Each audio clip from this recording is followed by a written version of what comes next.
Welcome into A to Z Sports Prime Time on a Wednesday night. Hope everybody's feeling right. Hope you are living well.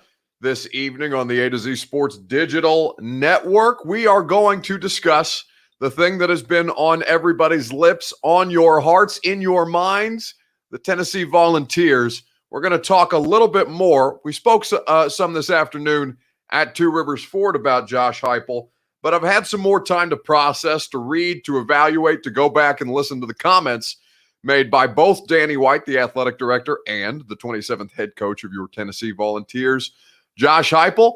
We're going to focus tonight on the two things that I think he needs to be able to have success. Lee Johnson says John Daniel Harley on Facebook. Well, we'll have plenty of time to give your thoughts, to give your opinions here on the primetime show. Before we get rolling, heard people mad that T. Martin didn't get an interview, says C. Smith 0607 on Periscope. Any truth? Well, we'll save that for the end because you'll see on your graphic that T. Martin is there. And I did see Peerless Price's tweet, so we'll discuss that at length. We've got a lot of Vols content to get to. It's unfortunate, honestly, that this is done so quickly because I feel like we could keep talking about the Vols forever. If you invested $4K, says Brandon, in GameStop at 17 a share, you'd be up 89 grand in a matter of days. Yeah, what's going on with GameStop and Wall Street is insane, but that's for another day entirely. We'll save that probably for this as a free site. Before we go and get rolling here on the Primetime Show, you have to share this show around on Facebook, YouTube, Periscope, and Twitch. We're everywhere. And we invite you to share this show. Bottom right-hand corner of your screen on on Periscope, you can retweet the show. I have just done so with my Inception-style retweet program. It's always weird to see my face there and then to see it on my phone. I don't know why that makes me feel so weird, but all I know is that you need to retweet in the bottom right-hand corner of your screen. Jolie Garland at 15 says, already done, boss man. Well, we appreciate your service. Facebook Live, YouTube, you can share. You can share now to public. It's in the bottom left-hand corner of your screen. If you're on Twitch streaming, you can tell a friend and invite them to join the festivities here tonight on A to Z Sports Prime Time. You're going to hear from Danny White. You're going to hear from Josh Heupel, and then we'll talk about Peerless Price's tweet. So without further ado, let's get rolling. Welcome into A to Z Sports Prime Time on a Tuesday or on a Wednesday. It feels like a Tuesday. I'm your host, Buck Rising, and I am proud, as always, to be presented to you by the place that I was out at today, Two Rivers Ford. You saw the Ford Bronco, the first edition of our Bronco broadcast, a fine vehicle, so many more out there in Mount Juliet at the dealership or online at tworiversford.com. Good evening, Buck Rising. How are you doing this evening from Brad West in Memphis, Tennessee? I'm doing well, Brad West in Memphis, Tennessee. Hope you are as well. I hope that you will choose to use the official real estate agent if you decide to move from West Tennessee to Middle Tennessee, the official real estate agent of the Tennessee Titans, the Nashville Predators, and A to Z Sports Prime Time, Gary Ashton and the Ashton Real Estate Group of RE/MAX Advantage at GaryAshton.com. Johnny Lee says the Bronco was very nice. Yes, indeed, it is. So is getting satisfaction guaranteed on all of your HVAC needs at Brymac Mechanical. They can do commercial. They can do residential. They can improve your air quality with ductwork. All you got to do is go to Brymac.com, BRYMAK. That's Brymac Mechanical. Okay. DW needs to zip it. The fans aren't failing, says Joey Garland. Well, yeah, so Danny White had some comments about Vol Twitter today, which I thought was interesting. And maybe we'll spend some more time on that over the course of the show, because you'll hear from Danny White in the second segment. But ultimately, Larry Ty says, what's up, Buck? I'm not sure of this hire. Can't wait until the 2023 coaching search. And a lot of people feel the way that Larry does, right? You hired UCF's athletic director. He went and turned around and hired his old coach at UCF. And it just kind of feels like they didn't have other options. But Danny White said today that they put out one job offer to Josh Heupel. Josh Heupel accepted, and that was done. Danny White said today that they got their top candidate. You can believe that if you choose to. I think that's a little foolish. I think that's what everybody says when they hire a new coach. But ultimately, Now that Josh Heupel is here, the hype man, as you see on your screen, he needs to be put in a position to succeed because it's going to be an uphill battle for Josh Heupel at Tennessee, given all of the things that he is coming into, be it the NCAA violations, be it attrition on the roster. So many different things that I keep wanting to say Danny Heupel, and I know that's not right. It's Josh. So many things that Josh Heupel is going to come in here and have to face in his first year that I want to start with your Two Rivers Ford take on a Wednesday night. Who does Vols coach Josh Heupel most need on his staff? Let me know on Facebook Live and on Periscope, your Two Rivers Ford take on a Wednesday. Now that UCF has reunited on Rocky Top, now he must put himself in a position to succeed. He has been a fantastic offensive play caller down there in Florida. He will also, one would think, have connections, recruiting connections to the state of Florida. Jay Graham says Ryan McWilliams.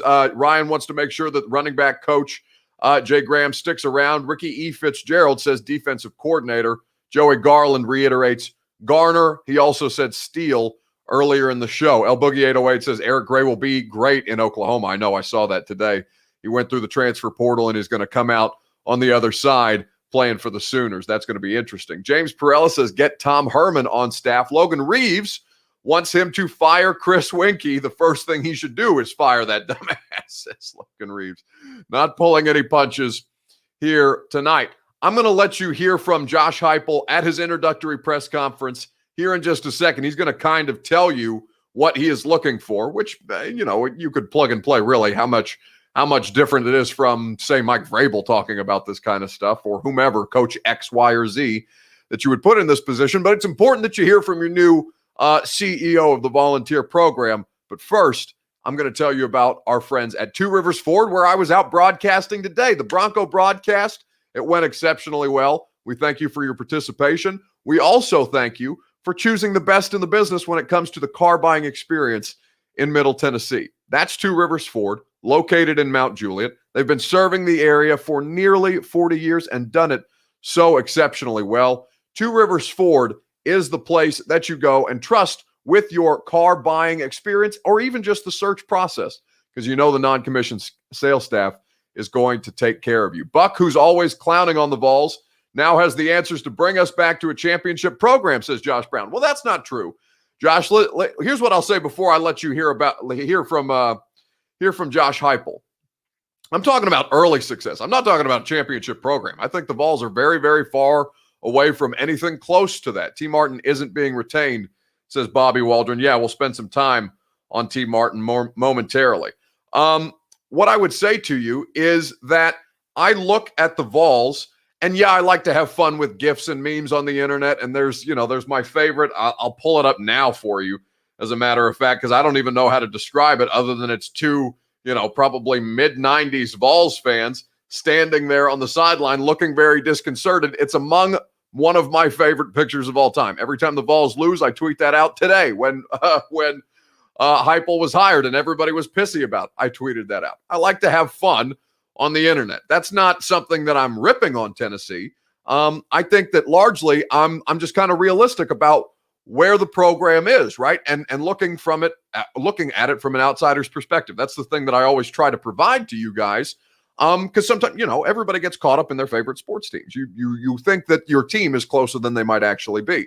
So it's not really to make fun of the Vols or to sometimes it's to make fun of how silly they, like, for example, 3 years ago, the coaching search was laughable. It was nationally embarrassing, and everybody knew that.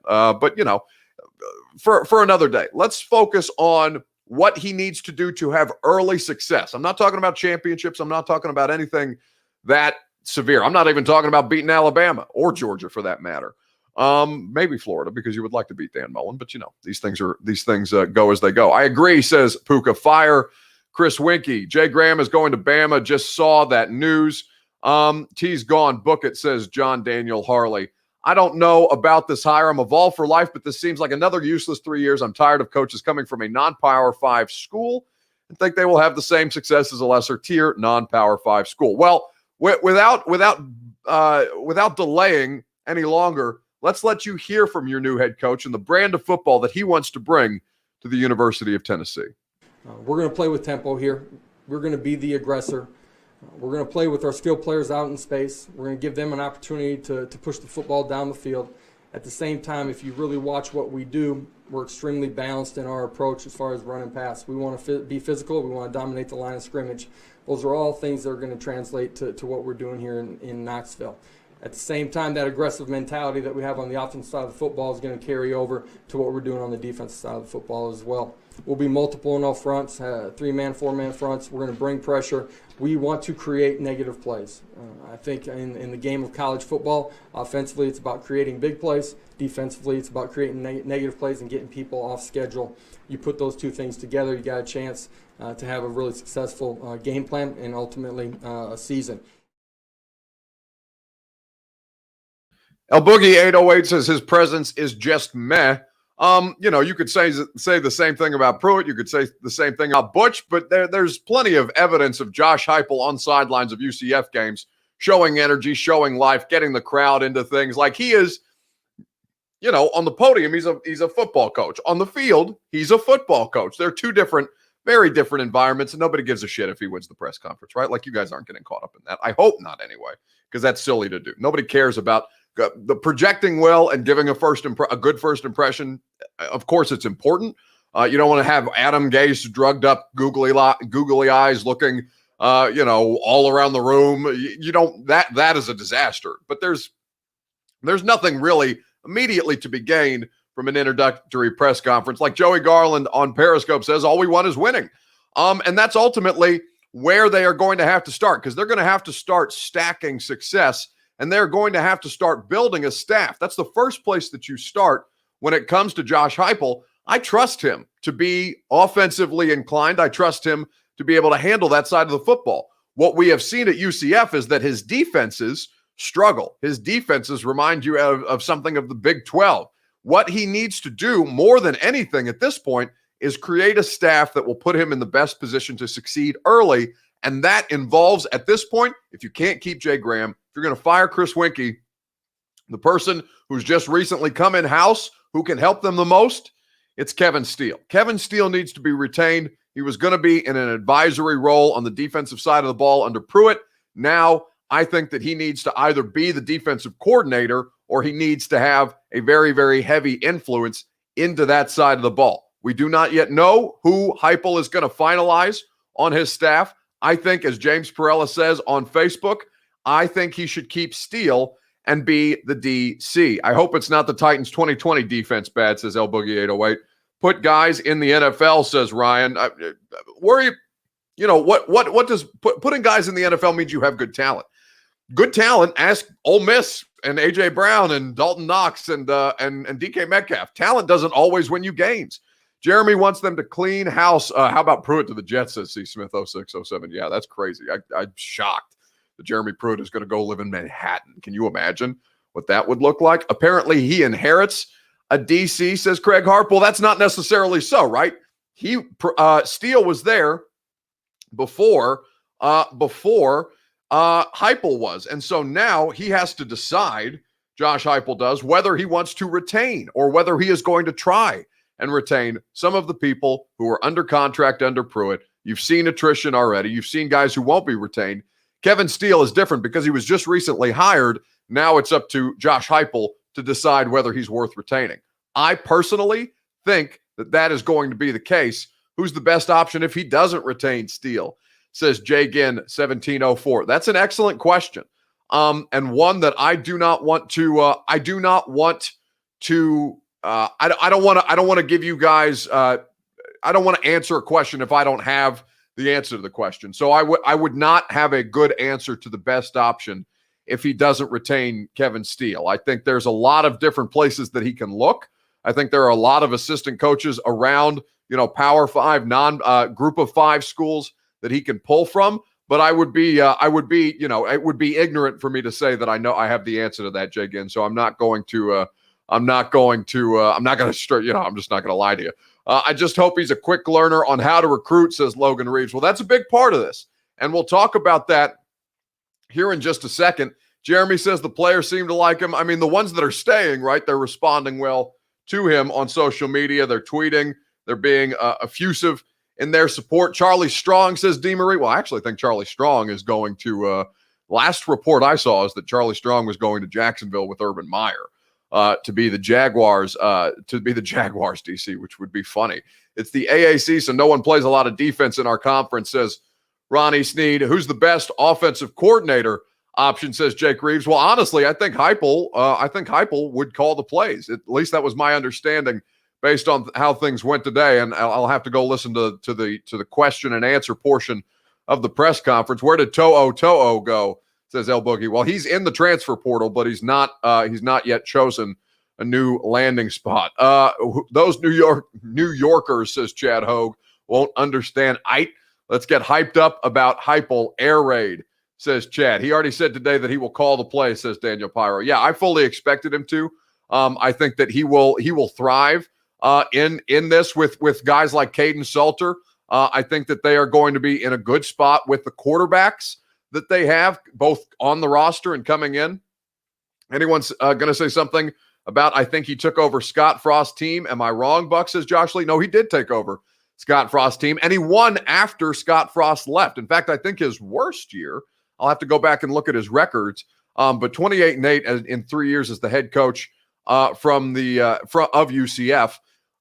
And yes, he did replace Scott Frost. His worst year, I believe, was right out of the gate after Scott Frost left, and then continued to build on the success with the players that Scott Frost did recruit. So you cannot discount that by any stretch of the imagination. But at least he's competent with talent. From 2020, he was 6-4, 12-1 the first year. Okay, forgive me. I must have flip-flopped my information is what I'm looking for. 12-1 in the first year, 6-4 in this most recent year, which is problematic, right? Recruiting is something that's a problem. So that's something we're going to talk about coming up next. What is more important in year one for Josh Heupel? Recruiting success, particularly in state, or a signature win? Recruiting success or a signature win in year one. What do you value most from Josh Heupel as the University of Tennessee head coach? Because it is clear and obvious that he did struggle with recruiting after Scott Frost left. It's something that everybody has noted. Recruiting all day, every day, says B. Groom, as does Joey Garland there on Periscope. Ronnie Sneed saying, you guys are moving fast in the comments. Recruiting all day, recruiting for long-term, says Matt King, KPS. We change coaches like I changed my baby's diaper, Josh Lee says. Well, at least you found one, and at least you know who the guy's going to be moving forward. Honestly, it's the best thing that you can ask for.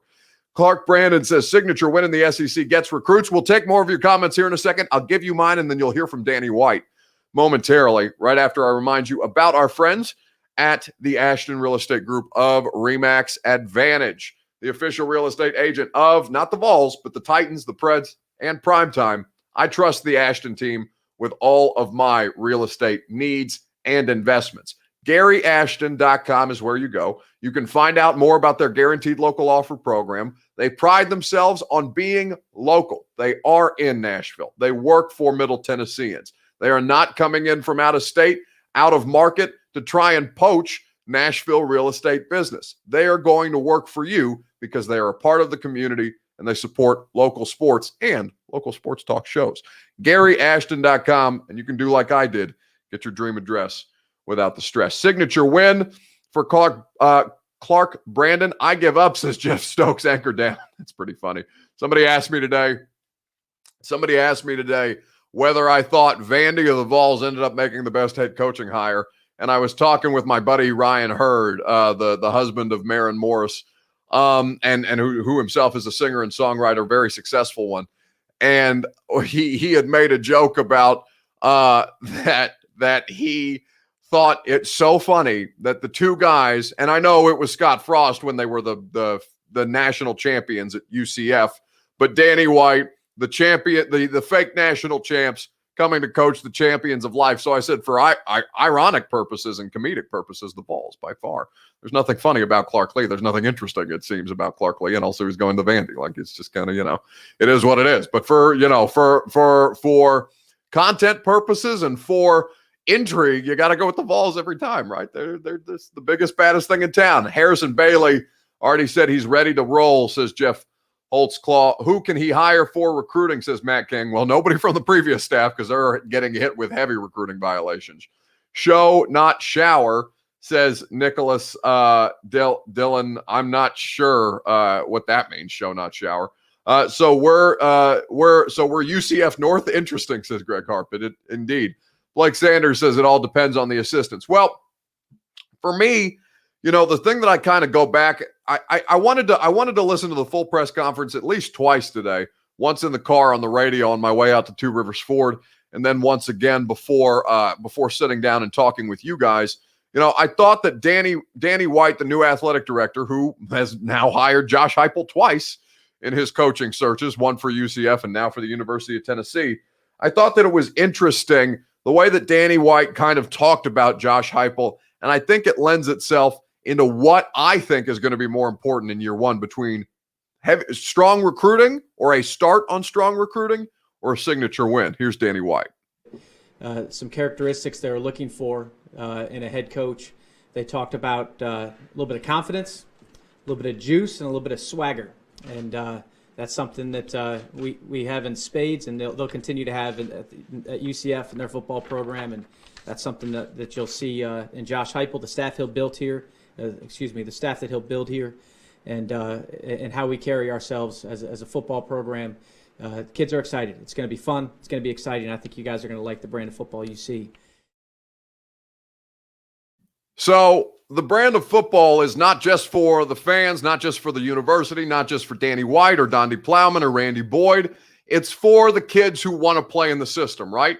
I think ultimately that it is going to be essential to be fun, be inventive, be creative, be successful on offense for them to be able to get recruits, right? Recruits want to play in a fun system. They want to play in a system that they think benefits them, especially guys on the offensive side of the ball. The defense, he'll have to figure out as he goes about putting together his staff and what exactly their defensive identity is going to be, because you can't survive in the SEC playing the brand of defense that they did at UCF under Josh Heupel. They need to keep Steele, Graham, and T for recruiting for sure, says Keith Winfrey. Well, we'll talk about T. Martin because he doesn't seem terribly happy about the situation or the way it played out.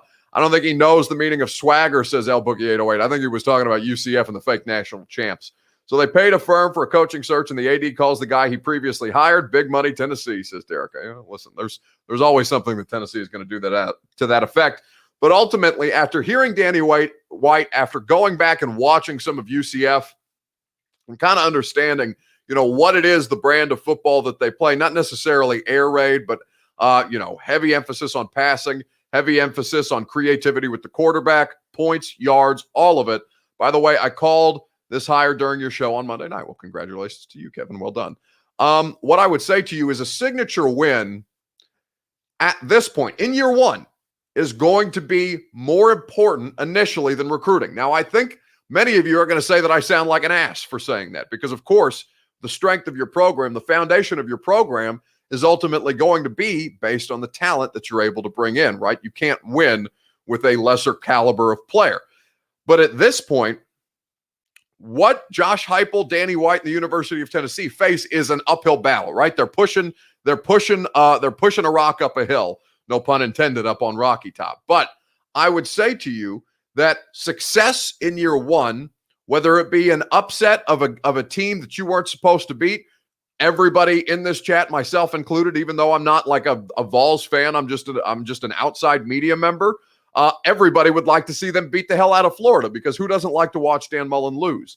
If you find it's not going to be Alabama, it's not going to be Georgia, they're going to have to understand, kind of like people didn't seem to understand coming into this year, where exactly they are, and that the best thing to kind of juice the recruiting process is not necessarily to go out and to try and hammer home the fundamentals. I mean, you do. I don't want to misspeak. You have to hammer home the fundamentals of recruiting, no matter what year it is. But I think initially out of the gate, you've got to show recruits that this offense is going to be fun. You want to show recruits that this offense is going to benefit them. And you want to show recruits that you can use this offense, this thing that you've been hired to create, to produce, to recreate, and to reproduce is going to put you in a position to succeed and have a signature win in year one. I think that's much more important at this point, and I think that it will help bring them along further to getting to the place in recruiting where they want to be. Because honestly, as we said, we don't know how recruiting is going to be affected by the NCAA violations. This is the cloud that no matter, they've hired the coach, they've hired the athletic director, they're trending towards football season. And the cloud that hangs over all of this is the NCAA. We don't know exactly what's going to come down. So I think that success on the field in year one is going to be more impactful in the long term when it comes to recruiting. I think one feeds the other. And ultimately, as you look to build on that success, recruiting will be your fundamental base, your foundation. But signature wins in year one, or at least one signature win, and evidence that the offense that you were hired to bring from UCF to Tennessee is going to be successful in the SEC, I think that's going to be absolutely crucial for Josh Heupel to be able to get his feet on the ground. Matt King says, agree, good point. Gray going to Oklahoma, says Jeff Sawyer. Yeah, we talked about that earlier.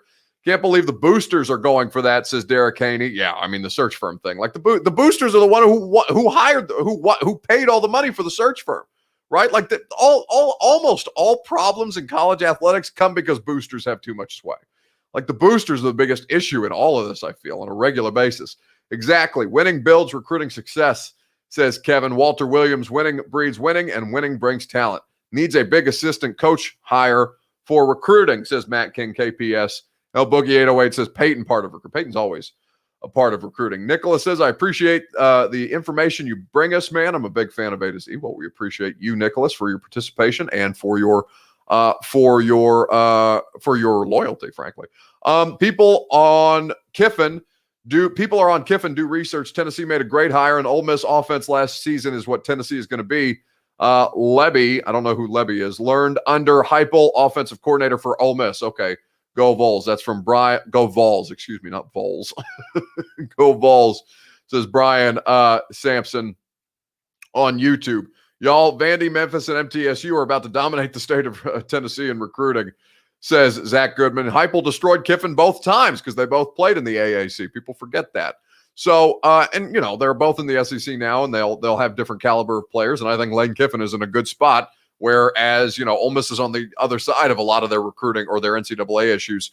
Now, Josh Heupel is going to be tasked with getting Tennessee through this and having all of the scrutiny that comes with Tennessee on that. But that is Josh Heupel's burden to bear. I do think that signature win is going to be crucial for him to be able to ultimately have recruiting success. Let's now talk about T. Martin, who is very, very upset based on a tweet from Peerless Price of Tennessee Volunteers fame.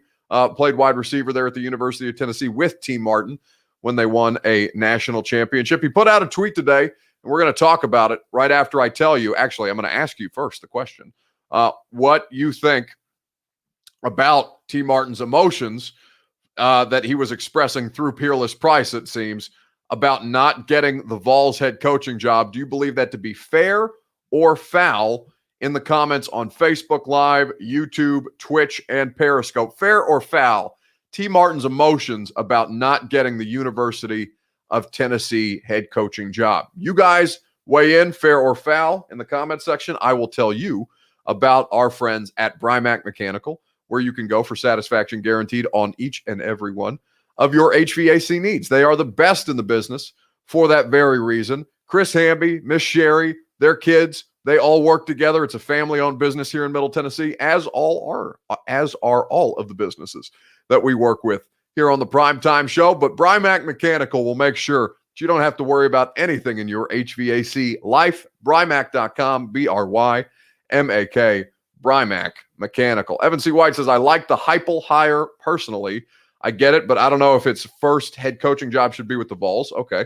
Love T, but Josh Heupel more qualified. That's from Joey Garland, so I assume Joey is going to say foul there. David Brown says, understandable, but they wanted someone with head coaching experience, and I don't think that's an unreasonable ask.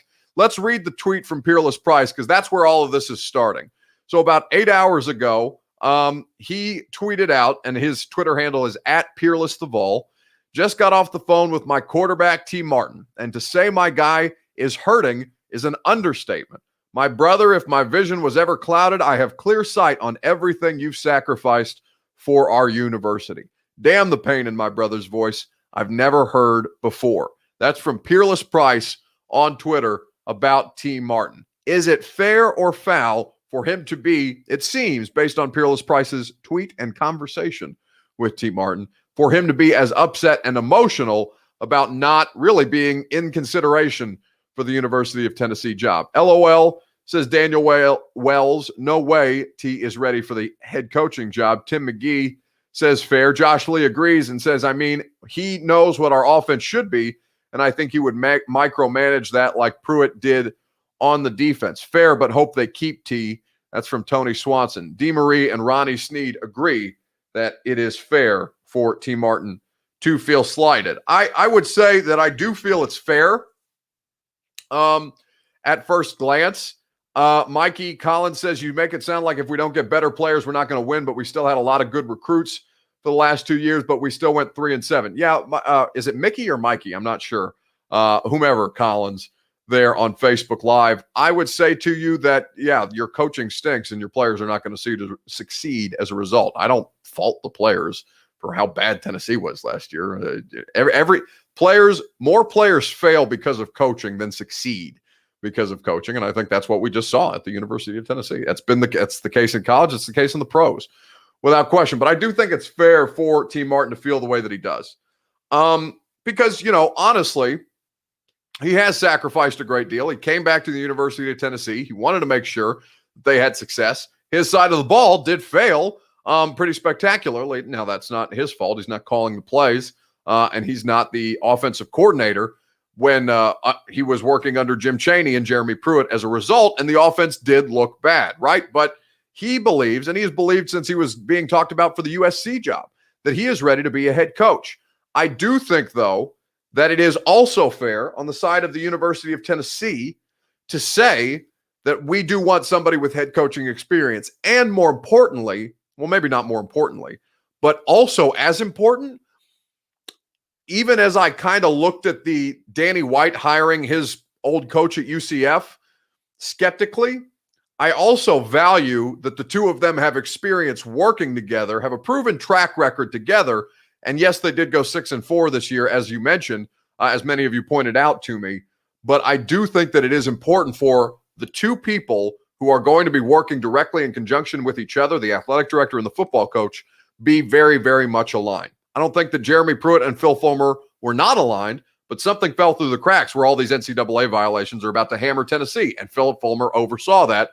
Jeremy Pruitt and his staff were a big part of why that happened. 6-4, still a winning record. If he is ready, why aren't other teams calling? Daniel Pyro, why aren't, not why isn't. Not to be the grammar police, but come on. It makes me stop and have to it makes me stop and have to make sure that I'm saying things correctly. That's the only reason I correct you there, Daniel. Greg Harp says you never engage someone who's coming from an emotionally overwrought position.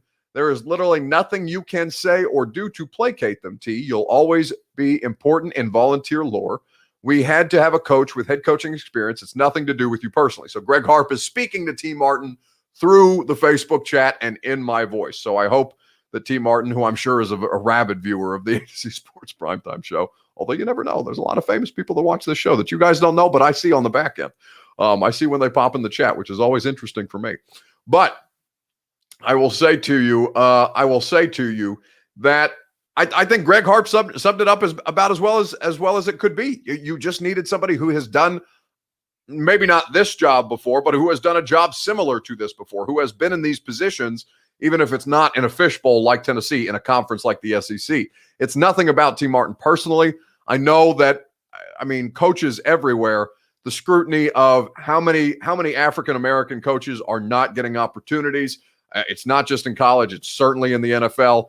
It's everywhere, really, outside of the NBA, for coaches, managers, whatever the case may be, that they do not believe that are getting fair opportunities to be able to compete in their profession. And I recognize all of that. I recognize how hurtful that must be if you're on the opposite side of things. But also, I do think that there's a lot of value to having done a job like this before. And it's not T. Martin's fault that the guy that they hired is somebody who Danny White knows very, very well. He doesn't know T. Martin like that. He only knows that T. Martin was a part of the staff that got Jeremy Pruitt fired, right? That's probably about as much as he knows about T. Martin. And I'm sure he's done a little more homework on that, but ultimately it's just a bad spot to be in. Just want somebody who won't kiss our fan base's butt and do what's right for the Tennessee program, says Josh. I mean, Danny White doesn't seem interested. He's scolding you on Vol Twitter. He wants nothing to do with it. Evan C. White says, then build the resume. Does this hire bring back any players that entered the transfer portal, says Jake Reeves? I mean, it hasn't yet. I doubt it. I really doubt it, because they know what's coming too. They know that the program is going to be in a bad spot at least next year. And I don't blame players for seeking other options that they think they can have more success.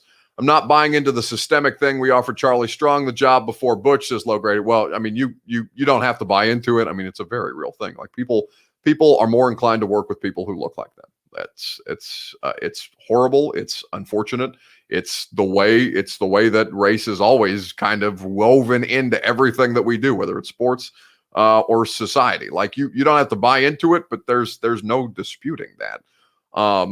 And it may not even be conscious. It may be subliminal when stuff like this happens. But that doesn't help the people who feel like they're qualified for those jobs. And when we won't spend much more time on that, because we don't know that is a dynamic that is going there. Coach Corey C says the Vols offered Franklin and Elliott the job, 2 black guys. So, well, Danny White would tell you that they didn't offer him the job. So I would say, it's not just in coaching; it's everywhere. It's literally in every company, and every facet of society. That's really not. You can't ignore it. Especially, I mean, we won't get into too much on this. You believe he just tried to go after the big name guys just so it didn't look like he was going to bring his guy in, and then got heat for not trying to interview the big name guys? I would say that that's a good question. I would say that strategy would make sense. I would also say that there's a lot of big name coaches who aren't interested in what Tennessee has for them right now. They're just not in a good spot for, like, honestly, if I'm T. Martin, I don't want T. Martin. I don't want this opportunity to be my first one. Tennessee is not in a good position, even though they are trying to do the things that they think will put them in a real position. That's not a job that somebody like Tony Elliott would want. I wouldn't. If I was advising Tony Elliott, I would say, hell no. This is not the job that you want out of the gate. You want your first head coaching job to be successful. That we offered to one guy was technically correct after all the other guys told the search firm they weren't interested, says Dallas Scott. Yeah, I mean, you can take Danny White's word as gospel in that they only offered one and they got their guy and he was their top target the whole time. But it's just not so. So, or it can't be so. Otherwise, you got bigger issues. And maybe he is the guy to get them through this period of Tennessee football. But it's just not a very attractive gig right now. Derek Haney points that out on Facebook. What is always attractive is your guys' participation. I am hugely appreciative of it, as always. I will promise you that we will be back to talking. Listen, the coaching searches are not done. The Tennessee Titans still, there has been no movements made on any staff, anything related to the staff right now. Now, they take a little longer than college football programs do. They didn't finalize their coaching staff last year until February 6th.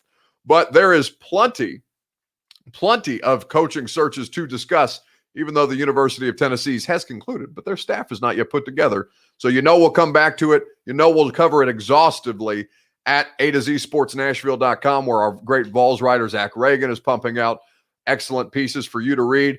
I am going to be back on the Titans grind tomorrow. I've been writing articles in the offseason You can check those out also at azsportsnashville.com. Great 615 Sessions podcasts available to you. Yesterday was Cousin Sal from Bet the Process, from the Jimmy Kimmel Show, from Bill Simmons' podcast, Gambling Degenerate Extraordinaire. Tomorrow, we did a great interview with Teron Davenport, who's down in Mobile, Alabama, at the Senior Bowl about draft prospects for the Titans. He was literally sitting in the stands at the stadium next to Jim Wyatt when I zoomed in with him. So that will be a good one for you guys not only to listen to, but to watch on YouTube at the A to Z Sports YouTube channel. We will also have more information. I'm going to hit up some of my Vols connects down there in Knoxville and see if we can't find out more about this process and everything that brought us to this point with Josh Heupel. It will all be available to you tomorrow in your A to Z Sports podcast network feed. So make sure you subscribe, rate, and review. You know we're going to keep pumping out the content. You know we're going to have a good time doing it because you know that we're not tired yet. You guys always show me that you're not tired with the amount, with the fervor, with the passion that you comment in the comment section, and I appreciate that because you're not tired yet. I know that our great sponsors here on the Primetime Show, Two Rivers Ford, Gary Ashton, and Brymac Mechanical, they're not tired yet of providing you great customer service from great local businesses here in Middle Tennessee. I will tell you what, we will be back for our final Primetime Show of the week. We will do it with great energy. We will do it with smiles on our faces, and we will do it at 8 p.m. Central Time or thereabouts. Because I tell you what, fam, the week is almost over, but I'm not tired yet.